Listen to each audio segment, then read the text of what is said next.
I'm Daryl Gibson. I was married to Sheila, who I thought was amazing.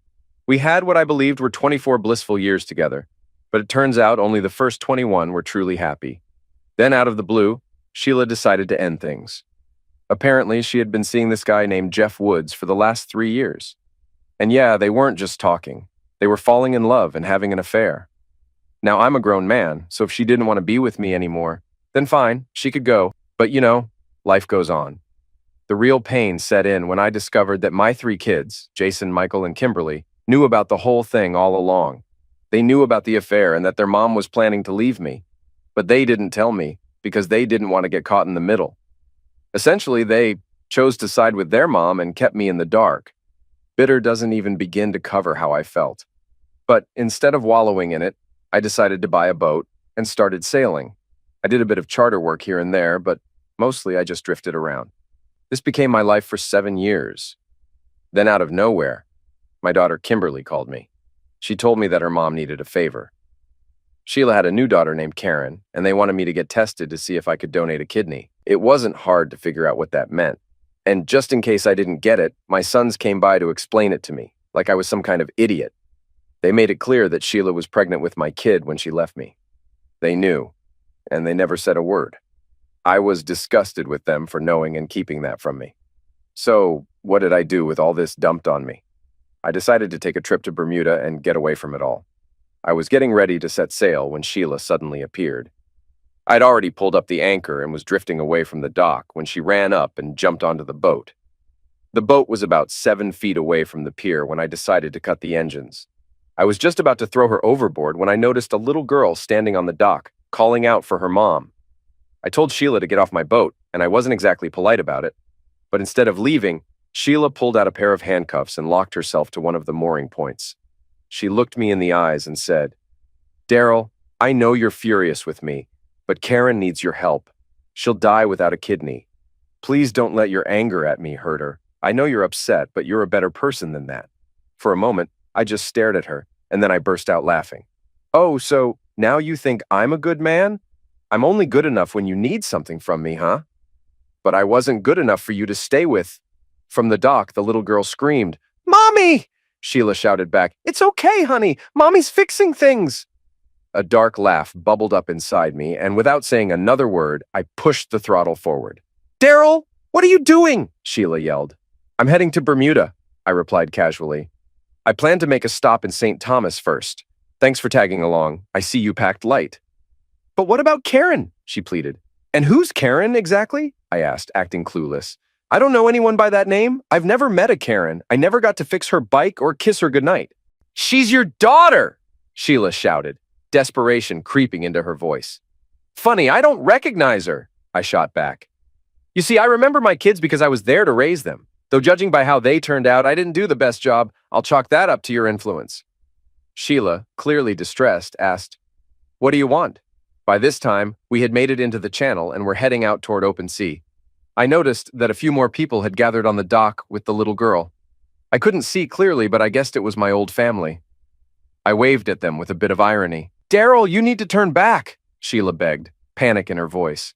I grabbed my Android and started fiddling with it, trying to get the voice recorder app up and running. Of course, I hadn't bothered to read the manual for something as trivial as that, so it took me a few minutes to figure it out. Meanwhile, Sheila was in the background, talking nonstop. "Daryl, are you even paying attention to me?" she asked, clearly frustrated.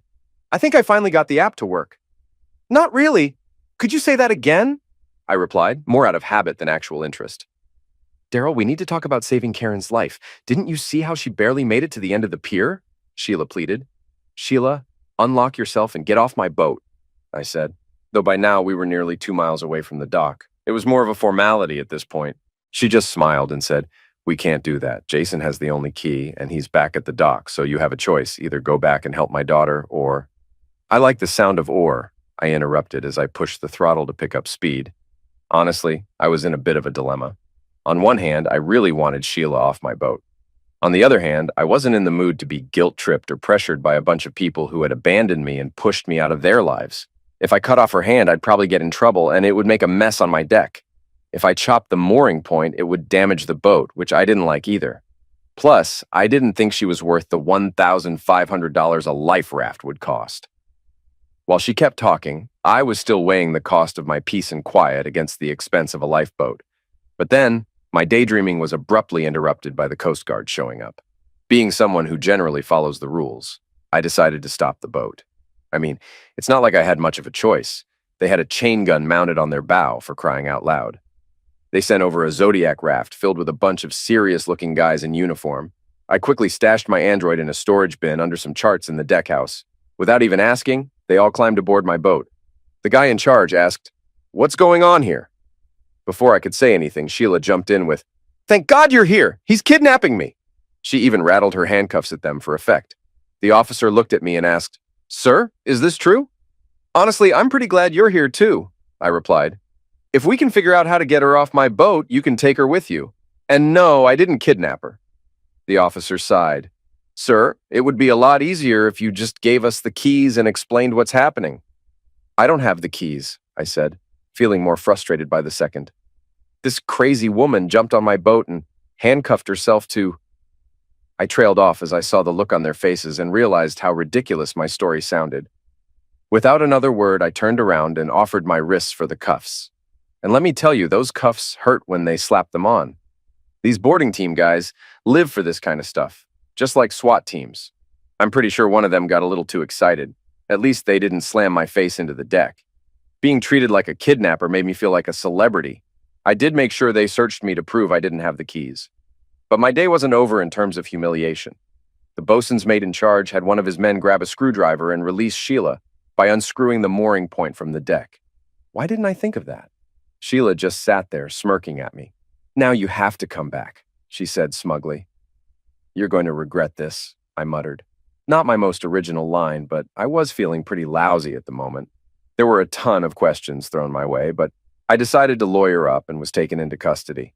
The arraignment was coming up fairly quickly when I got a visit from someone I fully expected. Sheila walked in and said, "Look, let's just move past all of this. If you donate your kidney, we can go back to our lives. You'll have done an amazing, heroic thing. My daughter will survive. And maybe we can see this as a chance to reconnect. I know we treated you really badly, but maybe—" She nervously licked her lips and squeezed her husband's hand. "Maybe we could even invite you over for Christmas?" She looked at him, and he nodded with that smug, condescending attitude. It was interesting to see how suddenly one of my organs made me a bit less of an outcast in their eyes. I couldn't help but think that if I offered up my testicles, maybe they'd even consider inviting me to Thanksgiving. "Here's an idea," I said. "How about we wait until my trial? You know how long that could take? No judge is going to force me to give up a kidney while I'm in jail. Enjoy your night. Unless, of course, I just plead guilty to a lesser charge. Wonder if I'd get 7 years." Their faces turned pale as I got up to leave, and they started pounding on the glass partition, desperate for me to reconsider. Oddly enough, I had a lawyer in no time. "Hello, Mr. Gibson. I'm Matthew Hughes, and I'll be representing you." "Oh, so are you a public defender?" I asked, a bit suspicious. No, he replied. "Mr. and Mrs. Woods are covering my fees." "Right, but are you my lawyer or theirs?" "Well, that's a bit of a complicated issue," he said, trying to sound diplomatic. "Not really," I shot back. "If you're my lawyer, I want a notarized letter confirming that you represent me. Also, I'm not agreeing to your representation unless those two idiots prepay you a hefty retainer.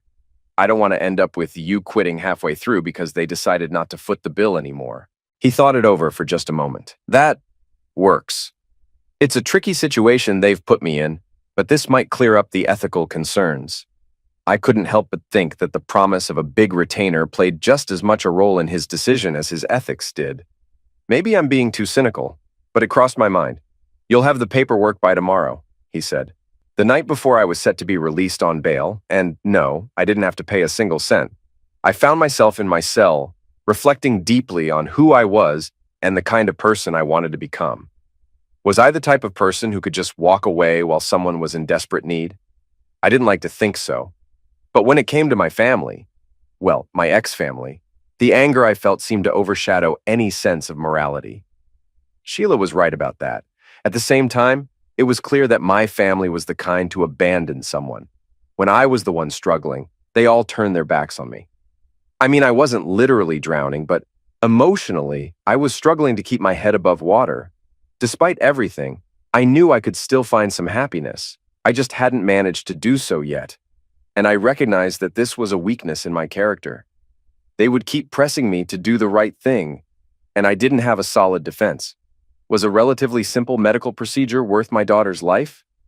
I quickly corrected myself. No, not my daughter.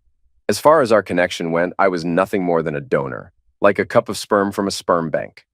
For a brief moment, I considered the idea of forcing some sort of interaction. After all, she was technically my blood. I could potentially push for visitation rights. I quickly let go of that idea. Even if I found a judge who would agree to it, she would still be stuck in that toxic environment and she'd probably end up resenting me. Then I thought about taking her away from that mess entirely. I could adopt her, take her on adventures around the world with me. It seemed like it would be in her best interest. I started thinking through the details. There was that small cabin next to the master cabin. I could clear out some of my old stuff and make it hers. But then I started to consider all the practicalities. Buying life jackets, cooking for two, not being able to lounge around in my underwear anymore. What if she fell overboard? She seemed like a curious kid, and I could easily get distracted. And what about her education? Would I have to homeschool her? Could I even do that from a boat? It would take up a lot of time I currently enjoyed spending fishing and doing other things. Then there was the issue of friends. How could she make friends living on a boat? No, I'd probably have to give up the boat altogether. And then I'd just be a single dad with a girl torn away from her family. If someone did that to me, I'd definitely be resentful. Besides, I didn't have the money to outdo the bribes Sheila's husband could offer. Living on a boat would probably get old pretty fast for a little girl. I sighed. I'd need to give this a lot more thought. As I was leaving with my lawyer, they ambushed me right outside the federal holding facility. "Daryl, we need to talk." Mr. Hughes, my lawyer, quickly stepped back inside the facility, leaving me to deal with them. Talk? I'm dealing with a federal offense here. I'm not even supposed to be near you since I supposedly kidnapped you. The FBI's involved now, and this is on my record. She blushed as she stood there with Jason and Kimberly. Dad? I told you before you lost the right to call me Dad a long time ago. Fine. Mr. Gibson, Jason corrected himself. Karen is getting worse. She's on dialysis now. You need to help her right away. I have to go to court. I have to pay taxes. I might even have to die someday. And just so you know, I tore up my organ donor card and added a clause to my will stating that I'm to be cremated intact, with no organs harvested, just in case. When I said this, all three of them looked horrified, but I could also see a hint of guilt in their expressions. People like to think they're moral, but desperate times can lead to desperate actions. How could you even think we'd do something like that? Kimberly asked, clearly offended. History, I replied. You've taken sides before, and I know exactly which side you chose. Sheila tried to step in with a more serious tone. Look, there's a lot of bad history between us. I treated you badly, okay? I'm sorry. I'll regret what I did for the rest of my life. But it's done. Karen didn't do anything to you, so we all need to act like adults and do what's best for Karen. You know, when people say, let's all act like adults, what they usually mean is, please ignore all the terrible things I did to you. She started to respond, but I gestured for her to stop, as Mr. Hughes reappeared with a couple of officers. One of the officers stepped forward and said, Ma'am, I'm afraid I have to place you under arrest. What? Why? Sheila looked at me, confused and panicked. Daryl, what's going on? I believe the official charge is making a false statement to law enforcement. Maybe they'll allow you some visitation rights to see Karen occasionally. Mr. Hughes had played a key role in getting my evidence to the right authorities. I needed to shake things up a bit. Jason started yelling at the officers, and for a moment it seemed like a fight might break out. Fortunately, Kimberly managed to calm him down, and Mr. Hughes escorted me back to my motel. Just my luck, I ran into them again at the hospital. An attractive nurse was doting on me, which was a nice change considering how things had been the past 7 years. That elusive mermaid still hadn't shown up. Thank you so much for your generosity, she said with a smile. Kimberly and Sheila just stared at me, then suddenly broke into smiles and rushed toward me. Startled, I quickly stepped behind the nurse for cover. Mrs. Woods! Miss Gibson, how are you? The nurse gushed, clearly excited. Mr. Gibson. She paused for a moment, seeming to think. Mr. Gibson here just registered himself as a potential kidney donor. She looked between my daughter and me, clearly puzzled. Are you related, or is this just a coincidence? Yes, Kimberly answered at the same time I said, no. Kimberly's smile vanished instantly, and the nurse looked even more confused. Well, I'll just finish up the paperwork, she said awkwardly, before hurrying away. This is such a generous thing you're doing, Sheila said, clearly not picking up on the tension. She was desperate, focused only on her daughter. I'll make sure everyone knows just how big-hearted you are, Kimberly whimpered when she saw the look on my face. Not really. Thanks to some heavy moral pressure, I'm going to end up losing a kidney no matter what. That is, if I want to be able to look at myself in the mirror. So, I guess I have to save someone's life. And you can! You will! Sheila exclaimed. What makes you so sure it'll be Karen? I responded bluntly. What? But you'll be a match. I know you will. Yes, but there could be others who match too. But why would you help strangers? She stopped herself, her eyes narrowing. Because strangers might actually be grateful. Strangers might actually appreciate me saving their loved one's life, instead of acting like I owe them because of some past connection. It would be poetic justice if my kidney went to another little girl. Honestly, I'd prefer to save a dad. A hardworking, blue-collar dad with a family that values him. That's the kind of family I'd like to help. Kimberly covered her mouth and ran off. Sheila, clearly upset, asked, Why are you acting like this? When did you turn into such an asshole? I thought I knew you. You know what? You cheated on me for 3 years, hit me with a surprise divorce, turned my kids against me, and I just walked away. Sure, I was angry, but I walked away. You dragged me back into your life. You keep making your problems my problems. You got me arrested. You abandoned me. You took me away from my daughter. So now you don't get to have any say about who I am and what I've become. You want me to help? Fine. Have the entire Woods clan show up the day after tomorrow at 8 a.m. sharp. Every single one of them. If anyone's missing, I walk. And make sure you get all the releases signed so that if we come to an agreement, there's no waiting around for it to happen. I pulled an envelope from my pocket. Kimberly has a doctor's appointment today. She needs to be there. This is a personal letter. What kind of games are you playing? She started to ask. You'll find out the day after tomorrow, I said, as I turned and walked away. I sat at the conference table, feeling my stomach grumble. Mr. Hughes was seated beside me, along with a notary. I had considered using a video camera to record the meeting, but decided against it at the last minute, following my lawyer's advice. We had received word from the DA that the charges against both Sheila and me had been dropped. We were also advised not to involve the criminal justice system in our domestic disputes, which I found strange since I was clearly the victim in all of this. Sheila had been officially warned. Then they all came in, looking like a sorry bunch. Jeff Woods, now over 40, and still a mystery to me why he married my ex-wife. Sheila, the one who caused all this mess, sat beside him, and they held hands across the table from me. Mike walked in next. I was surprised he wasn't deployed somewhere, but maybe he was on emergency family leave. His hair was cut high and tight, just like a proper naval aviator. Jason was there too. Finally, Kimberly came in last, arriving late and avoiding eye contact with me. I want you all to know right from the start that the doctors have found not just one, but 2 matches for my kidney. One of them is an excellent match, and the other is pretty good. I lied, letting that information sink in for a moment. The doctors are really annoyed that I'm insisting on deciding who gets my kidney. They think it should be purely a medical decision. But I believe it's better to give someone else at least a good chance.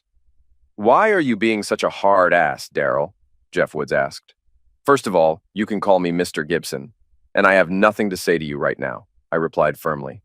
All of you expect me to give up a part of myself and hand it over to someone I hardly know. You're trying to pressure me into making a huge sacrifice. Well, you've pushed me to this point, and yes, someone is going to get a kidney. But it doesn't have to be your little sister. So, if you're here to tell me to do the right thing and save a life, guess what? I'm already doing that. Since I'm willing to make this sacrifice for a stranger, now it's your turn. Is this about money? Woods asked. Money? Just be quiet and let the former family talk. I couldn't believe this guy. First off, I want a divorce. When I saw their shocked expressions, I held up my hand to stop them. I don't mean from her, I said, gesturing toward Sheila. I mean from the 3 of you. What do you mean by divorce? Mike asked, confused. Even though there's no legal way to do this, you've all been huge disappointments to me. You haven't called, written, or reached out in any way. until you needed something from me again. I could tolerate that before, but now you've crossed the line, and I want out. There's just one last thing all three of you have that I want back." "Huh?" Jason mumbled, clearly not following. "My name. She's a Woods now," I said, pointing at Sheila. "I want all three of you to change your last names to something else." Hughes began handing out the forms. "Honestly, I don't care what name you choose, though I suspect it'll be Woods. If I might suggest something, Jason, I think Arnold would be a fitting last name for you." Jason's middle name was Benedict. "If signing this gets Karen a kidney, I'll do it," Michael said as he immediately started signing the papers. "You've turned into a real jerk, Dad. Since you're willing to make a sacrifice, why not start with something more personal? The rest of you, give Michael and me a moment alone." Confused, the others slowly left the room. Kimberly placed a sympathetic hand on Michael's shoulder as she left, sensing what was about to happen. Michael, however, looked puzzled. Once they were all gone, he turned to me with a glare. "You always taught me to do the right thing. I guess those were just empty words to you. Given how poorly you seem to have learned those lessons, I must have been a lousy teacher. People get divorced. It happens. Sometimes bad stuff happens, and you just have to suck it up. Tough guy." His time in the military hadn't done much to improve his temper or attitude. "I'm glad you feel that way. Bad stuff does happen, and it often comes from the actions of others. It's good to know that karma is just around the corner. Friends and family are supposed to look out for each other. So, how do you square your military teamwork attitude with what happened to me? Mom asked us not to get involved. How considerate. So if a fellow officer asked you to do something immoral and wrong, you just go along with it." I opened my briefcase and took out a vial, a mirror, and a razor blade. "Let's play a little game of don't ask, don't tell." I poured out a small amount of white powder onto the mirror and cut it into lines. "Here. And what do you expect me to do with that? I assume it's wire powder." "Assume whatever you want. It's the price you pay for my kidney." He flipped the mirror over, scattering the powder across the polished surface. "Screw you. I'm not doing it. I don't believe you'd actually let her die." "You'd be surprised at what I'm capable of these days," I replied calmly. "The guilt is on you. See, I'm going to save a life. But you're the one choosing not to help your sister, which is your decision to make. Honestly, it doesn't shock me, knowing how much family loyalty means to you. She's not wealthy, and she can't offer you anything in return." He looked like he was ready to jump across the table at me. "Screw you! I love my sister, but I'm not ruining my career when I don't have to. Do you have any idea how hard I worked to go from the ranks to flight officer? Yes, about a third of the time I spent trying to keep a family and marriage together. Go ahead, cry me a river, tough guy. Just give her the kidney. Why are you making this so damn hard? Why are you trying to hurt us?" I just stared at him as he looked down at the powder spilled on the table. "You're kind of a joke, you know that? Here you are, this big, tough fighter pilot. Have you ever really thought about what that means? It means you're supposed to get in that jet and put your life on the line for a bunch of people back home that you don't even know. You're supposed to be willing to die whenever others need you to. No, I don't think that part of the job ever crossed your mind. You think it's just about taking out the bad guys, because you can't even risk a sacrifice for someone you actually know. I guess it's all about the uniform and picking up girls, having people tell you how great you are. Screw you. Mom was right to leave you. Maybe, maybe not. But me, I'm going to save a life. You, Mr. Big Bad Fighter Pilot, now you get to make the tough call. You might have thought it would be something like shooting down an airliner or starting a war. Nope. Your real challenge is deciding whether a little girl lives or dies when you have the power to do something about it. No cheering crowds, no fellow officers patting you on the back or feeling sorry for you. Just a simple act for someone other than yourself, you selfish jerk. But the family will know. They'll know you had a choice and chose to back out, because you care more about your fancy uniform than your sister. Tell me, when she was little, just 2 years old and learning to talk, what did she call you? I saw the crack in his resolve. Mickey. She called me Mickey. Hand me your damn poison. I'll do it. He motioned toward the half-empty vial. No, I replied, giving him the coldest stare I could. Now you can lick it off the table. Jason walked in alone, just as I'd asked, with a cautious expression. He had seen Michael after he left. Sit down, I instructed. You know, you're the biggest disappointment to me. You had a wife and kids when you did this to me. You should have known better if you really loved them. I paused. You do love them, don't you? I didn't want to assume. Yes, he spat out. So, you have some idea of how I felt. Or at least you should. Dad! He corrected himself quickly under my glare. Mr. Gibson, Mom was unhappy. She'd been unhappy for years.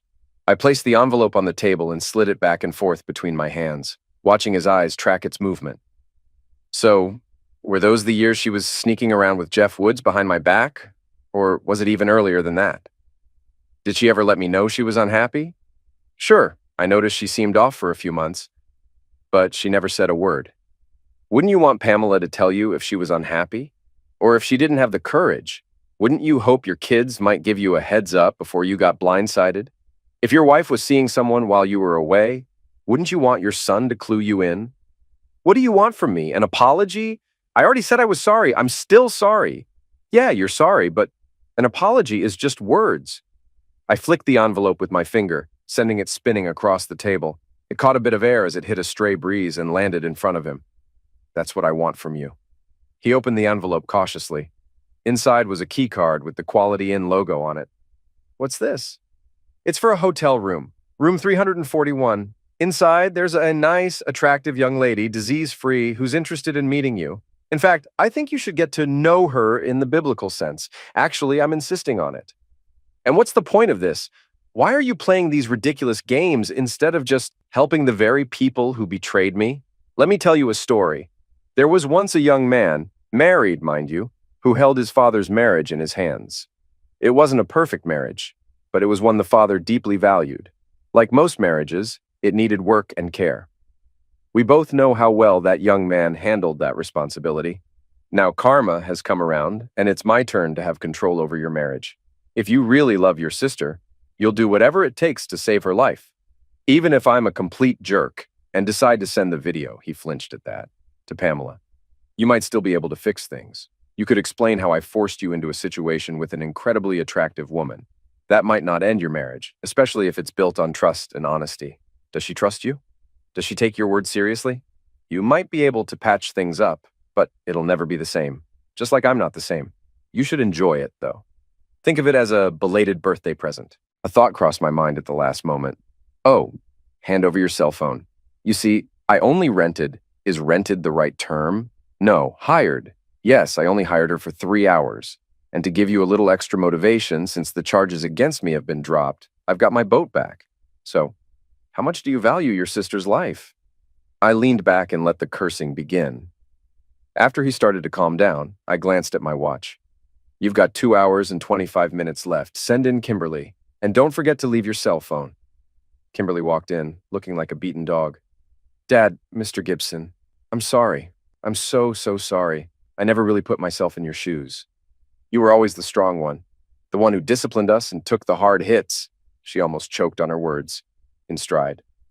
We thought you'd get over it quickly, and you seemed to. Then you started yelling and disappeared, and I just assumed you hated us. You got that last part right, I replied. She flinched. But I didn't think it would hurt you, not like that. It did, and it still does.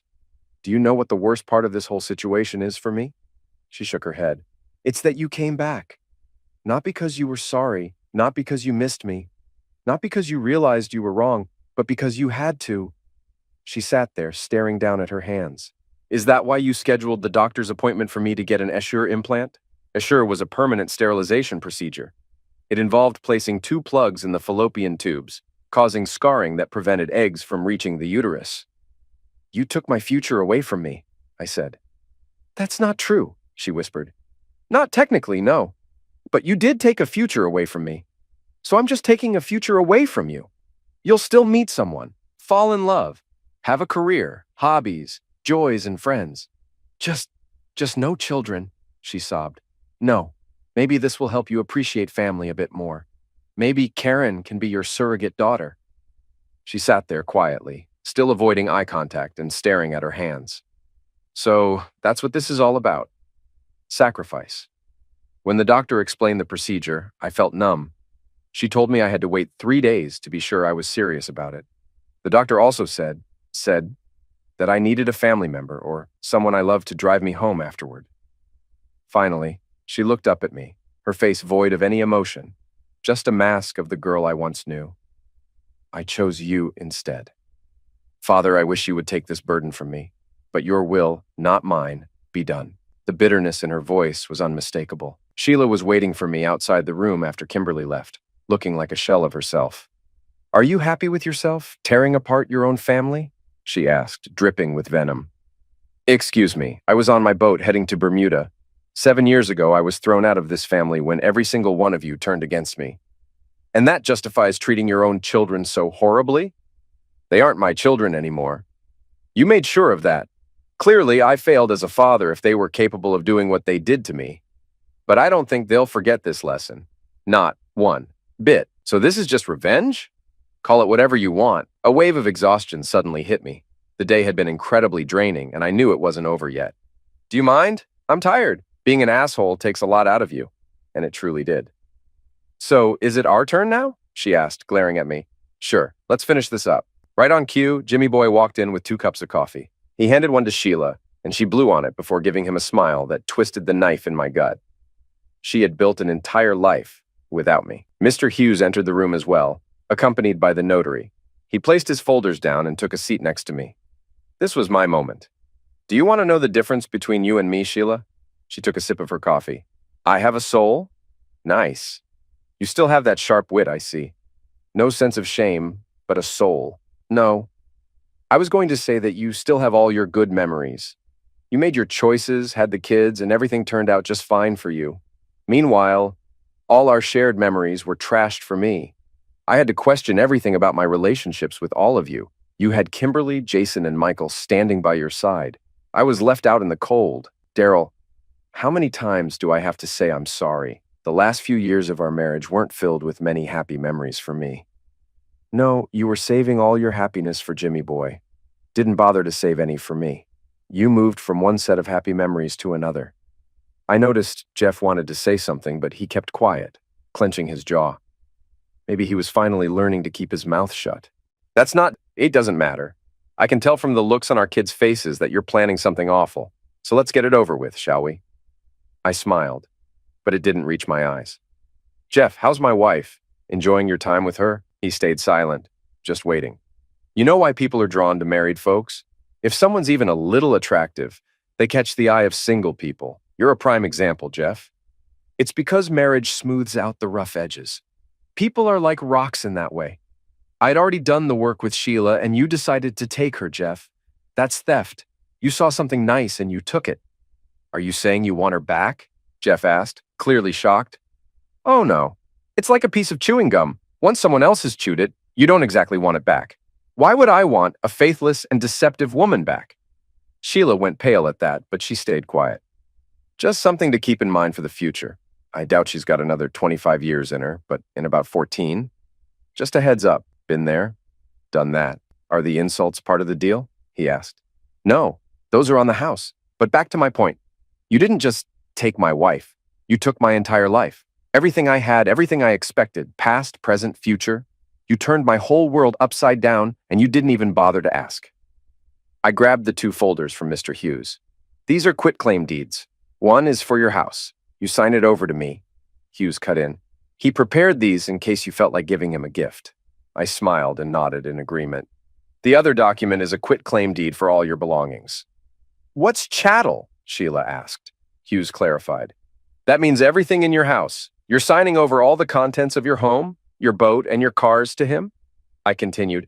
Your clothes, including the anniversary lingerie you bought, the box with the baby outfits, the photo albums, the trophies and diplomas, Sheila, even your grandmother's cast iron frying pan, your favorite book, the bed where you made sweet love, the backyard where you entertained all your friends, all of it. I want it all. Here's how it works. You sign, we file the paperwork while you stay here, and you hand over the keys to everything. A PI will watch the house and take video to make sure you don't sneak in and steal any of my stuff. I'm not heartless. I'll let you pack 1 suitcase each, including Karen's, with clothes and any legal documents you need like birth certificates and passports, but no marriage licenses. I've got plans for that little document. So this is about money, Wood scoffed. Did I ask for your 401k? Did I mention your stocks or cash? No. This is about your memories. This is your life. You took my life, so now I'm taking yours. Sheila had a focused look on her face as this conversation unfolded. Without a word, she opened her purse, took out a pen, and asked, Where do I sign? Hughes's assistant had already marked the spots with sticky notes, and Sheila began signing and dating the documents. "Wait!" Jeff exclaimed. "He can't do this! Selling a kidney is illegal!" "This isn't a sale. We're making no promises," Hughes replied, giving me a look of disgust. I think some lawyers take on sleazy clients just to feel morally superior once in a while. "This is a simple request without any quid pro quo. Consider it restitution for past grievances." "And what if we report this to the police?" Jeff blustered. "Don't be an idiot, Jim," Sheila snapped. "If you do that, he won't be able to donate the kidney, or he'll end up in jail and Karen will die. We already tried that route once." She shot me a look of disgust. "This time it's our turn to be on the receiving end. The price is too high. We need to negotiate." "I'm open to it," I cut in. "What's the going rate for a little girl's life? Just curious." I tapped the file folders with my finger. "But I know what my price is." "Jim, sign the papers. I've had that house for 15 years. It has everything I've worked for my whole life. It's just a house. It's everything we have." "I know, and it hurts. It hurts a lot. All her birthday pictures, all her clothes, my things, my jewelry." Sheila looked at me, reached behind her neck, took off her gold chain, and slammed it onto the paper. "Here." She began twisting the rings off her fingers. "Do you want my wedding rings too?" I waved my hand dismissively at her. "No, I'm good. I know exactly how much those things mean to you." She actually growled at me. Jeff grabbed her by the head, turning her to face him. "Sheila, listen to me. He's just playing messed up games. He's not really going to go through with this. We can't show weakness now. He's just trying to tear us apart." "Thank you, Captain Obvious. But what can we do about it?" "We can wait. We can hope he grows a conscience. We can try to find another match. We can't just throw everything away over this." "You're not throwing everything away," I cut in. "You still have your health, you still have each other, and you still have that oh-so-lucrative job you used to lure my wife into adultery." Sheila blushed and looked away in shame. "So you'll be fine. Just the stuff will be gone." "No deal," Jeff shouted at me. "You need to come up with another price. Sheila, he's bluffing. He's bluffing!" He yelled at me. "Jim, he was sailing to Bermuda. He's filled with hate and spite. Jim, we can't take that chance with our daughter." "She's not—" he started, but then he stopped, leaving the sentence unfinished. "I don't know what you were going to say, but don't say it." Her voice was precise, but her face showed how shaken she was. She turned to me with eyes full of hate. "I hope you're satisfied," I sighed. "Yes and no. For years, I convinced myself that you were just a soulless tramp who threw everything away for some money and a younger guy. But that also meant believing that the woman I thought I knew for 24 years was a complete lie, and that I was a fool. It made me think you were just pretending all along. But when you picked up that pen and signed away everything, it reminded me of the woman I married, the one who made the right choices and truly cared about her family. It showed me that my judgment wasn't entirely wrong. So if there's even a piece of that Sheila left, maybe I share some of the blame. But just a piece. When it really mattered, you didn't give me a chance to fight for my family. That doesn't change the fact that when it came down to choosing between stuff, I said with contempt, and family, you made the right choice. The only good choice. But you need to live with the fact that you denied me that same choice. I didn't care about the house, the car, or half of the retirement fund. What I wanted was my family, and I wasn't given the chance to keep them because of you. I glanced at my watch. This has been enlightening, and it seems like you two have a lot to talk about. Unfortunately, your other daughter has an appointment, and now I have to drive her to it. Mr. Hughes can take care of things from here. My work here was done with those 2 words from Jeff Woods. The drive was silent. My mind kept replaying that last encounter. I realized that Sheila wasn't completely heartless. She was willing to make a tough decision for her daughter. But then I questioned myself. Was I just a hate-filled monster? Was I trying to get even, teach them a lesson, exorcise my demons, or simply indulging in some twisted form of sadism? Unfortunately, there was room for all 4 theories, and only 2 of those motives were remotely justifiable. As we headed to the doctor's office, my phone beeped with a text. Jason had paid his price, and apparently he was crying like a little child.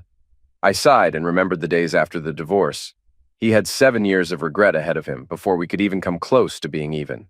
I steeled myself. The doctor's office was a typical OB/GYN setup. Magazines about pregnancy were scattered around, and pictures of mothers holding adorable babies adorned the walls. The place was nicely decorated, with a corner set aside for children's toys. Naturally, there were pregnant women in the waiting room. Kimberly looked tense, her eyes darting around, trying to find a safe place to rest. Eventually, she just closed her eyes and curled up in her seat. I could hear her whispering to herself, "I'm doing this for Karen. I'm doing this for Karen. I'm doing this for Karen." Her knuckles were clenched so tightly they turned white. Memories I had avoided for 7 years suddenly flooded back. Kimberly used to love dolls and played with them until she was 13. In her teens, she transitioned to collecting artistic China dolls. I remembered when she broke up with Gary Dodson. He seemed like a nice boy, but when I asked her about it, she simply said, "He's not nice to kids." I also remembered the way she used to smile at me with that special daddy's girl smile. This was going to be unbearable for her. "Kimberly Gibson!" the receptionist called out. Her hand clenched mine so tightly I could feel my bones grinding together. In a low, urgent voice, she said, "Promise me. Promise me you'll keep your word. Swear to me that this will erase all the pain I've caused you. Tell me that this isn't all for nothing. I don't care what the others do. Just swear to me. Swear to me that this is the end of it. Please, just tell me I'm a good girl, Daddy." She broke down and started to cry. The receptionist watched for a moment, then quickly picked up the phone. I felt torn, unsure of what to do. I grabbed her hand with both of mine. "What's going on here?" a woman in a white doctor's coat shouted as she walked in. She saw my pale face and my daughter, who likely looked even worse. "I was told she had already made this decision. I'm not going to operate on her. Not in this state. Until I get a psychological profile from a psychologist stating she's mentally sound, we're done here." "Of course. Send me the bill," I replied in a gravelly voice as I helped Kimberly to her feet. "No!" Kimberly screamed. "You have to do it! My sister, don't! You need to do it!" she cried, nearly hysterical. I gently pulled her toward the door while the doctor muttered something about calling security. "Daddy, this isn't my fault. I'm sorry. We can find another doctor. I swear I'll do it. Just give me some time." "Shh," I soothed her, feeling utterly broken. "You know the thing about sacrifice?" I barely managed to say. "Sometimes it's enough just to be willing to do the hard thing you've paid in full." In the car, she finally stopped crying. "What now?" she asked in a dull tone. "Now I head to the hospital." There was no outburst of happiness, no smiles or joy. It seemed like neither of us had any emotion left to give. Moving like an old woman, she reached into her purse and pulled out a stack of papers. "Here, these are the name change forms." I filled them out and filed them before coming to the doctor's office. I don't deserve to be your daughter, and honestly, right now, I don't want to be your daughter. I took that in, and I couldn't blame her. "I deeply regret not taking you out of that doctor's office before the doctor refused to help us. You have no reason to believe me, but I was wrong." "And yet we still have the scars," she replied. "Yes, scars, reminders of lessons learned. This is your second chance. When you have your own kids, make sure you raise them right. Make sure they don't repeat the mistakes we made. Start fresh. Help your kids do better than we did." We drove forward into whatever the future held. Epilogue. I was sitting in a cafe in St. Martin. That elusive mermaid still hadn't shown up, even after 10 years of searching. Still, I looked up and down the French beach. There were other consolations. An angry young man sat down across from me uninvited. "What can I do for you, son?" I asked calmly. "I'm not your son." "No, you're not. I remember my boys. They turned out to be mostly good men, I suppose. Made some big mistakes, but they paid for them. In the end, they figured out what really matters, and that's all anyone can do. Want a drink?" "No, you're a hard man to track down." He continued to glare at me, but then his gaze shifted to more of an assessment rather than an accusation. "So, who's looking for me?" "My name is Harold Weiss." He didn't offer his hand and fell silent. I extended mine instead. "Okay, Mr. Weiss. You obviously know who I am, though I'm not sure how. So, how can I help you?" He hesitated at first, but then finally shook my hand. "I need a favor, a big one, and only you can do it. Mr. Weiss, I've never seen you before in my life.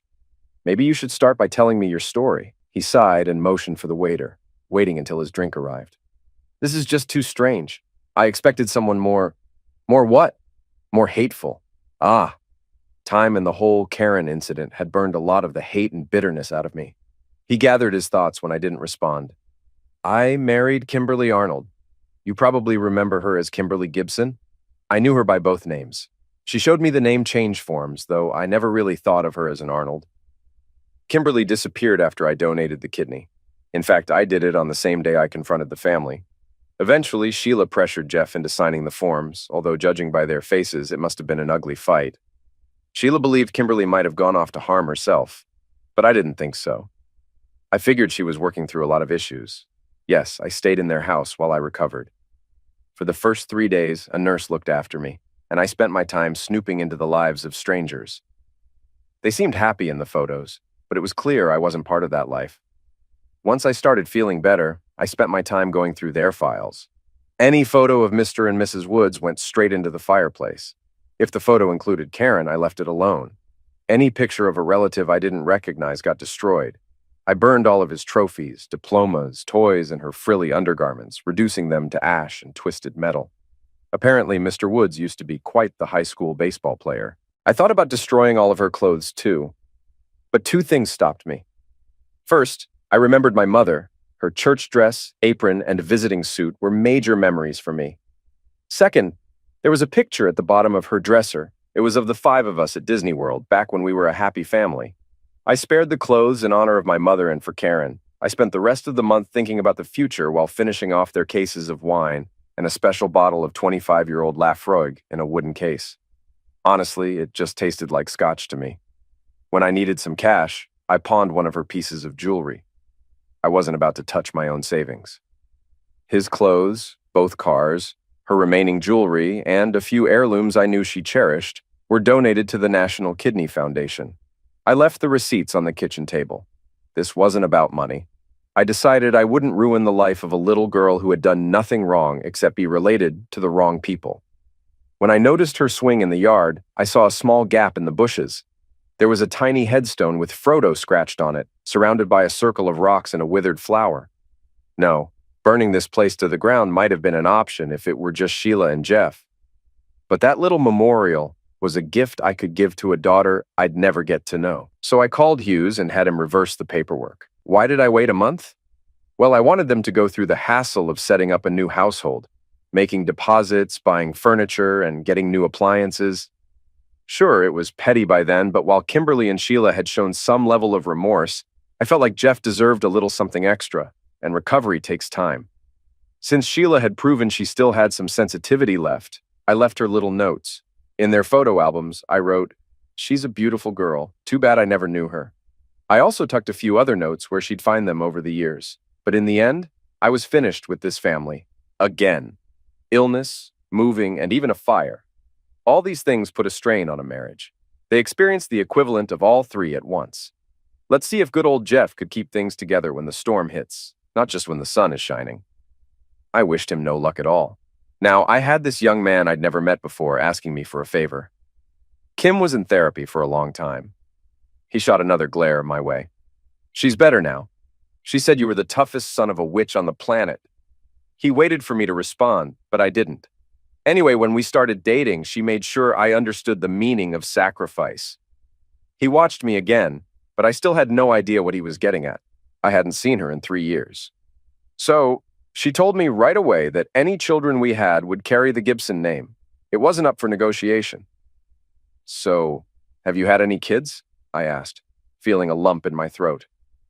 "Greta and Alois Gibson. She let me choose their names. He's less than a year old." And where do I fit into all this? My brother just passed away, and he didn't have any children, though he was married. I want to keep the family name going, but my wife refuses. I think you're the only person who can convince her to change her mind. You're my last hope. I thought it over as I finished my Carib lager. "Can I see your phone?" I asked. He handed it to me. "Just hold down number 1. That's her cell." I gave him an approving nod. "Good. That's how it should be." I pressed the button. It took a moment to connect. "Hi, sweetie. How are you?" Her voice was warm and affectionate. She was happy to hear from him. I remembered when someone used to feel that way about me. I tried to sound gruff, though it wasn't easy. "You still don't seem to learn your lessons very well." She gasped. "Duh, Mr. Gibson." "What's going on? What lesson? How did you get this phone?" She sounded stunned.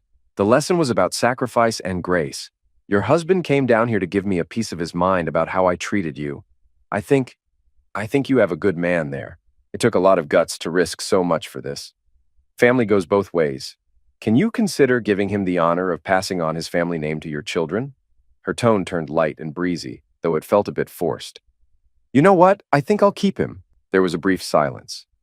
Anything else? Yes. I felt something unclench in my chest, and my voice came out hoarse. I'm sorry, and I'd like to see my grandchildren, if you'll let me. There was a long pause, almost as painful as the 7 years I'd spent in isolation. I think Gibson would make a perfectly good middle name. What do you think? Another pause followed, this one slightly less tense. When can you come? It felt like a weight I hadn't even realized I was carrying suddenly lifted. Kimberly had indeed learned about sacrifice and grace. Everyone deserves a second chance, even me.